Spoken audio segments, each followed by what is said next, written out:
पंजाब में मॉनसून बारिशों का 5वां स्पेल 31 जुलाई तक जारी रहेगा। वज़ीर पंजाब मरीम नवाज की हिदायत के पेश नज़र PDMA की मॉनसून फैक्ट शीट जारी कर दी गई है।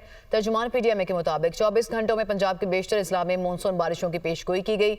बारिशों के बायस पंजाब के दरियाओं और नदी नालों में तुग़यानी का खदशा है। वज़ीर पंजाब की हिदायत के पेश नज़र सूबे भर की इंतजामिया और मुतल्लिका महकमों को अलर्ट जारी कर दिया गया। 24 घंटे में बारिशों के बायस हादसा से कोई जानी नुकसान नहीं हुआ।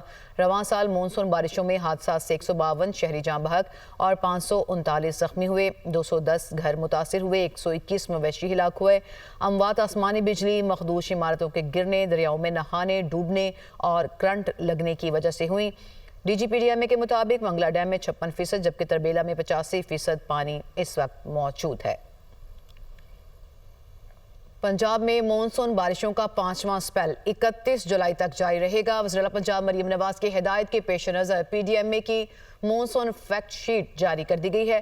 तर्जुमान PDMA के मुताबिक 24 घंटों में पंजाब के बेशतर इस्लाम में मॉनसून बारिशों की पेशगोई की गई। बारिशों के बायस पंजाब के दरियाओं और नदी नालों में तुग़यानी का खदशा है। वज़ीर पंजाब की हिदायत के पेश नज़र सूबे भर की इंतजामिया और मुतल्लिका महकमों को अलर्ट जारी कर दिया गया। 24 घंटे में बारिशों के बायस हादसा से कोई जानी नुकसान नहीं हुआ। रवां साल मॉनसून बारिशों में हादसा से 152 शहरी जाँ बहक और 539 जख्मी हुए। 210 घर मुतासिर हुए, 121 मवेशी हिलाक हुए। अमवात आसमानी बिजली, मखदूश इमारतों के गिरने, दरियाओं में नहाने, डूबने और करंट लगने की वजह से हुई।